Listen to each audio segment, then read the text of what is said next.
कुछ शहर सिर्फ देखे नहीं जाते, उन्हें महसूस किया जाता है। इस्तांबुल उन्हीं शहरों में से एक है। एक ऐसा शहर जो दो कॉन्टिनेंट के बीच में बसता है, जहां की सुबह की धूप भी इतिहास को छूकर निकलती है। ट्रैवल की दुनिया के दोस्तों, मैं हूं राजेश ठाकुर। एक और नए सफर पर आप सभी का बहुत बहुत स्वागत है। दोस्तों, टर्की की यात्रा कर रहा हूं और सेकंड एपिसोड में आज इस्तांबुल को एक अलग नजरिए से हम देखेंगे। आज हम एशिया से यूरोप वॉक करेंगे, मस्जिदों की गूंज से लेके समंदर की खामोशी तक, और जानेंगे इस्तांबुल को, पहचानेंगे दोस्तों इस शहर को सुबह के उगते सूरज से और रात की जगमगाहट तक। आइए शुरू करते हैं इस्तांबुल का एक और सफर। सुबह पूरी तरह से जाग चुकी है, लेकिन इस्तांबुल की रफ्तार अभी भी नरम लगती है। जलाटा ब्रिज पर खड़े होकर ऐसा लगता है जैसे पूरा शहर पानी के ऊपर तैर रहा है। आते जाते लोग हैं, रोजमर्रा का इस्तांबुल का ट्रैफिक है, और नीचे पानी में गुजरती हुई फेरीज, कश्तियां और बहुत से हजारों समुद्री पक्षियों की आवाज इस शहर को जीवित बना रही है। ये सिर्फ एक ब्रिज नहीं, इस्तांबुल की रोजमर्रा की जिंदगी की हार्ट बीट है। सदियों से ये इलाका व्यापार, संस्कृति और साम्राज्यों का केंद्र रहा है। यहीं से बाइजेंटाइन जहाज गुजरते थे, यहीं ओटोमन व्यापारियों की नावें रुका करती थी, और आज भी यूरोप और एशिया को जोड़ने वाली एनर्जी यहाँ सबसे ज्यादा महसूस होती है। इस पुल पर ये बहुत सारे जो फिशिंग पसंद करने वाले लोग हैं, ये इस्तांबुल की पहचान बन चुके हैं। लोग यहाँ घंटों सिर्फ फिशिंग करने आते हैं, और शायद इसी बहाने समंदर और शहर के बीच थोड़ा समय बिताना चाहते हैं। यहाँ पे ऐसा महसूस होता है दोस्तों कि जिंदगी की रफ्तार अपनी ही धुन में चल रही है। ये शहर जो एक तरफ हजारों सालों का इतिहास कहता है, और पुल के दूसरी तरफ कुछ नए जमाने की बात होती है, और कहीं आने वाले कल का भी आपको एहसास होता है। एक ऐसी जगह है दोस्तों जहाँ पे मैं देख रहा हूँ लोग अपने आप को प्रेजेंट में पाते हैं। इतनी सारी यहाँ पे एक्टिविटीज है कि आप अपने आप को डिस्कनेक्ट कर लेते हैं। पिछली तरफ को बहुत बड़ा एक बाजार है, और इस पुल के सामने ये दोस्तों यूरोप कॉन्टिनेंट शुरू होता है। एक बड़ा मजे का दोस्तों ये वॉक है, जो कुछ ही मिनटों में यहाँ एशिया से आप यूरोप में पहुंचते हैं। तो कभी भी जब आप इस्तांबुल आए तो इस पुल पर आप एशिया से यूरोप जरूर जाइएगा। ऐसे बड़े कम शहर होते हैं दोस्तों जहां सुबह भी सिनेमैटिक होती है।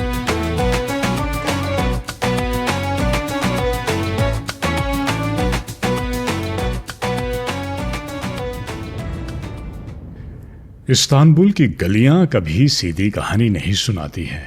हर मोड़ पे नया रंग, नई खुशबू और नया इतिहास इंतजार करता है। और फिर इन गलियों के बीच अचानक नजर आता है जलाटा टावर। करीब 700 साल पुराना ये टावर कभी शहर की निगरानी के लिए इस्तेमाल होता था, लेकिन आज दोस्तों ये यहाँ आने वाले टूरिस्ट का एक फेवरेट प्लेस है। कहा जाता है कि 17वीं सेंचुरी में एक ओटोमन वैज्ञानिक, इनका नाम था हिजारी फीन, उन्होंने नकली पंखों के साथ यहाँ से उड़ान भरी थी और बोस्फोरस को पार किया था। बड़ा ही कमाल का दोस्तों इस जगह का एक वाइब है। एक बड़ी संकरी सी गली है, गली के दोनों तरफ बहुत सारी दुकानें बनी है, और गली के जब एक छोर पे आप खड़े होते हैं तो दूसरे छोर पर ये बहुत ही खूबसूरत दोस्तों टावर बना है। टावर के आसपास बड़े आराम से आप वॉक कर सकते हैं। बहुत सारा वहाँ पे इतिहास लिखा है, और ऊपर जाने के लिए भी एक सर्टेन टाइम है, जहां से खड़े होकर नीचे फैला इस्तांबुल देखना ऐसा लगता है जैसे इतिहास अभी भी इस शहर की छतों पर बैठा हुआ है। जब कभी भी आप यहाँ पे आइए तो बहुत सारे यहाँ पे कैफेज बने हैं। इस्तांबुल की बहुत कमाल की आइसक्रीम यहाँ पे मिलती है। और अगर आप लंच डिनर जो भी समय आपका हो तो बड़ा अच्छा दोस्तों एक ये जगह है। और अब हम पहुंच चुके हैं एक ऐसी जगह जिसने लगभग 1500 सालों से दुनिया को हैरान किया है, हाया सोफिया। पहली नजर से ही इसकी विशालता इंसान को छोटा महसूस करवाती है। धूप इसके गुंबदों पर पड़ती है तो ऐसा लगता है जैसे पत्थर भी चमकने लगे हो, लेकिन इसकी असली खूबसूरती अंदर इंतजार कर रही है। अंदर कदम रखते ही आवाजें धीमी पड़ने लगती है। इतनी विशाल जगह और फिर भी अजीब सी शांति। ऊपर ये विशाल डोम करीब 55 मीटर ऊंचा है। 537 AD में बनाया गया था। जब ये बना था तब दुनिया ने ऐसा आर्किटेक्चर पहले कभी नहीं देखा था। बाइजेंटाइन एम्परर जस्टिनियन ने इसे बनवाया था और कहा जाता है कि ओपनिंग डे पे उसने कहा था, सोलोमन, मैंने ये कमाल की चीज बना दी है। और सबसे दिलचस्प बात यह है कि यहाँ पर क्रिश्चियन मोज़ाइक भी है और इस्लामिक कैलीग्राफी भी। एक ही इमारत में दो महान सभ्यताओं की छाप। लगभग 1000 साल तक ये चर्च था, लेकिन 1453 में जब ओटोमन सुल्तान महमद II ने इस साम्राज्य को जीता था तब हाया सोफिया को मस्जिद में बदल दिया गया था। लेकिन इसे तोड़ा नहीं गया बल्कि संभाल कर रखा गया। शायद इसीलिए ये इमारत आज भी इतिहास की खूबसूरत कल्चरल ब्लेंडिंग में गिनी जाती है। ऊपर से आती हल्की रोशनी पुराने पत्थरों पर पड़ती है और ऐसा लगता है जैसे समय यहीं पर रुक गया हो। लोग यहाँ पे हैरान है इस विशाल हाया सोफिया के अंदर, निहार रहे हैं छतों को। यहाँ पे जो फैली हुई रोशनी है उस रोशनी को पढ़ने की कोशिश कर रहे हैं। दीवारों पे क्या लिखा है और किस बारीकी से यहाँ पे कलाकारी है। भीड़ भड़का दोस्तों यहाँ पे बहुत होता है, तो जब कभी भी आप आएँ तो थोड़ा समय निकाल लें, क्योंकि बाहर भी काफ़ी देर आपको इंतज़ार करना पड़ता है। और एक बार जब आप अंदर आ जाते हैं तो फिर आपके पास समय ही समय है। आराम से आप यहाँ पे आइए, इस जगह को देखिए। बहुत बड़ी ये जगह है। आराम से कहीं आप किसी कॉर्नर में बैठिए, मेडिटेशन कीजिए, महसूस कीजिए इस एनर्जी को, इस शांति को। और इस शांति में हजारों लोगों की मौजूदगी को।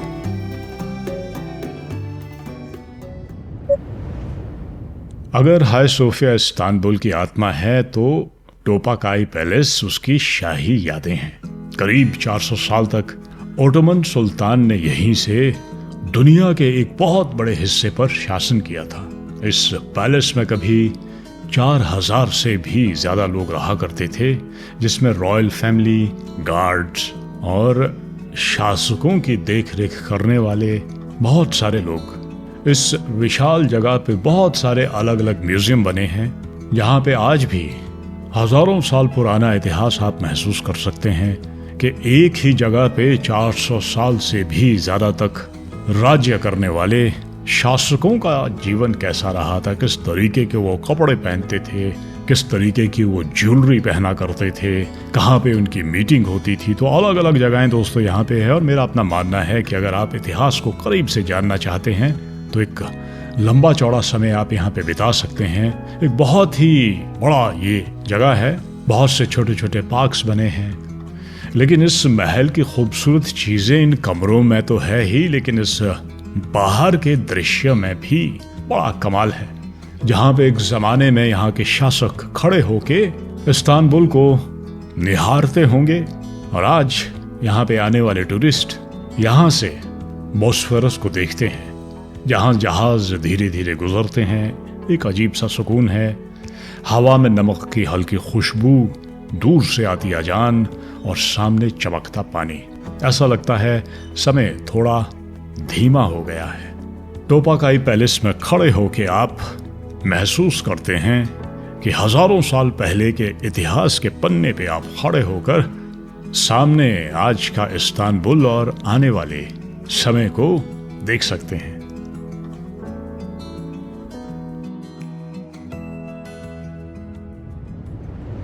तो दोस्तों, अभी मैं पहुंच गया हूं हाया सोफिया से थोड़ा सा नज़दीक, जहां पे मेरे सामने है इस्तांबुल की दूसरी महान पहचान ब्लू मॉस्क। लेकिन इसका असली नाम है सुल्तान अहमद मॉस्क।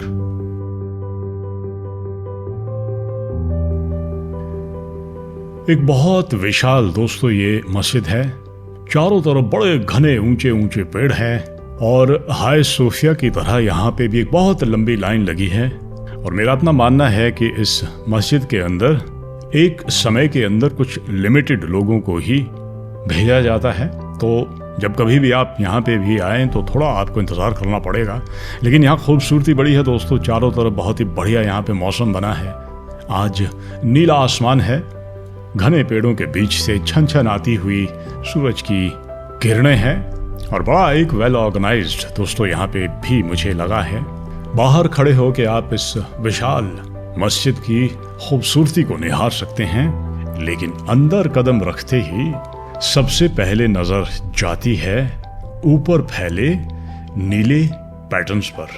20,000 से भी ज्यादा हाथ से बनी हुई टाइलें, जिन्होंने इस मस्जिद को ब्लू मॉस्क नाम दिया है। यहाँ की रोशनी बहुत अलग महसूस होती है। सैकड़ों ऊपर ये छोटी छोटी खिड़कियां हैं और इन खिड़कियों से आती धूप नीली टाइलों पर पड़ती है और पूरा इंटीरियर किसी पेंटिंग जैसा लगता है। 1609 में ओटोमन सुल्तान अहमद ने इसे बनवाना शुरू किया था। उस जमाने में ओटोमन एम्पायर दुनिया की सबसे शक्तिशाली ताकतों में से एक था और ये मस्जिद उसी शक्ति का प्रतीक बन गई। लेकिन सबसे बड़ा विवाद इसकी 6 मीनारों को लेके हुआ था, क्योंकि उस समय मक्का की मस्जिद की भी 6 मीनारें हुआ करती थी। बाद में मक्का में 7वीं मीनार जोड़ दी गई थी और ये विवाद खत्म हुआ था। लेकिन इतिहास से ज्यादा यहाँ की खामोशी याद रह जाती है। इतने टूरिस्ट के बीच भी एक अजीब सा सुकून महसूस होता है।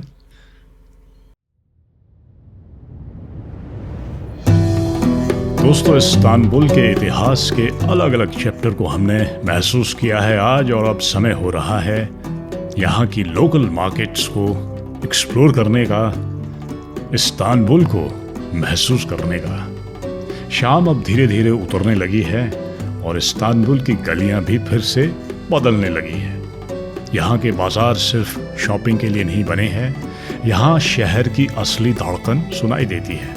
मसालों की खुशबू, टर्किश चाय की गर्माहट, दुकानदारों की आवाज़ें और हर तरफ रंग ही रंग। यहाँ आप इस्तांबुल का एक और नज़ारा देखते हैं। भागती दौड़ती दुनिया, आराम फरमाते टूरिस्ट, चेहरों पे उत्सुकता है, चेहरों पे मुस्कुराहट है, बहुत सी शॉपिंग हो रही है, मिठाइयों की बड़ी खूबसूरत यहाँ पे दुकानें हैं और स्पाइस बाजार, जहाँ कभी सिल्क रूट से आए हुए मसाले बेचे जाते थे। शायद दुनिया का इकलौता एक ये ऐसा स्पाइस बाजार है।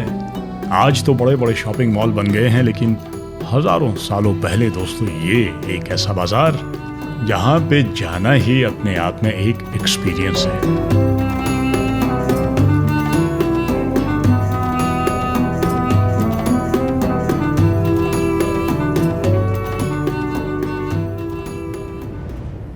दोस्तों, इस्तांबुल में जब भी आप आएँ तो यहाँ पे एक बड़ा ही अलग एक्सपीरियंस है और वो है बॉस्फोरस रिवर क्रूज।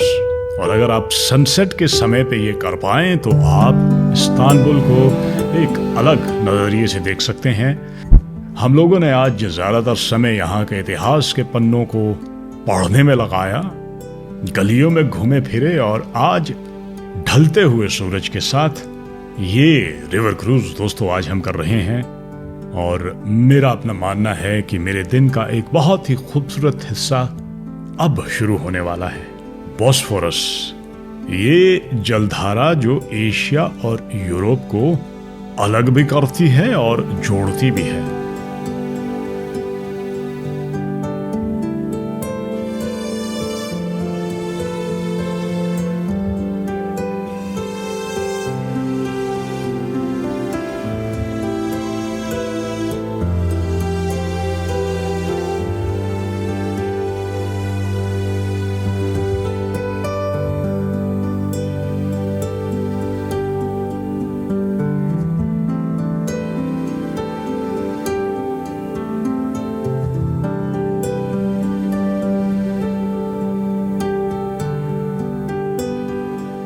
सूरज अब धीरे धीरे डूब रहा है और इस्तांबुल सुनहरे रंग में रंगने लगा है। एक तरफ यूरोप है और दूसरी तरफ एशिया और बीच में बहता बोस्फोरस। शायद दुनिया में बहुत कम ऐसे शहर हैं जहां पे सनसेट इतना सिनेमैटिक होता है। धीरे धीरे रोशनी कम होने लगती है, मस्जिदों की परछाइयां गहरी हो जाती हैं और फिर इस्तांबुल का रंग भी बदलने लगता है। इस खूबसूरती को देखते हुए दोस्तों मेरे जहन में जो बात आ रही है वो ये है कि हजारों सालों से हर बड़ा साम्राज्य इस शहर को क्यों पाना चाहता था। Greek rulers, Roman empires, Byzantine kings, Ottoman sultans, ये सभी जानते थे कि अगर वो इस्तांबुल को जीतेंगे तो वो दुनिया के सबसे महत्वपूर्ण व्यापारिक मार्ग को कंट्रोल करेंगे।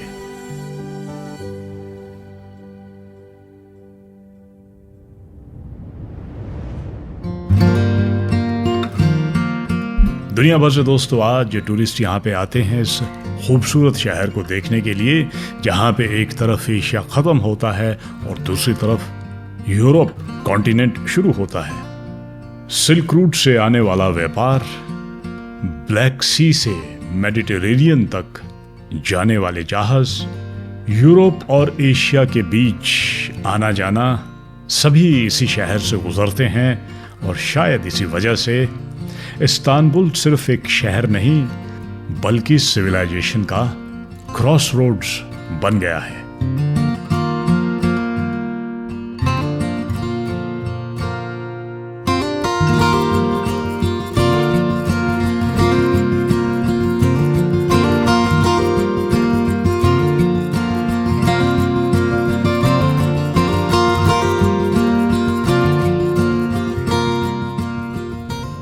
सूरज अब धीरे धीरे नीचे उतर गया है और इस्तांबुल सुनहरे रंग में बदलने लगा है।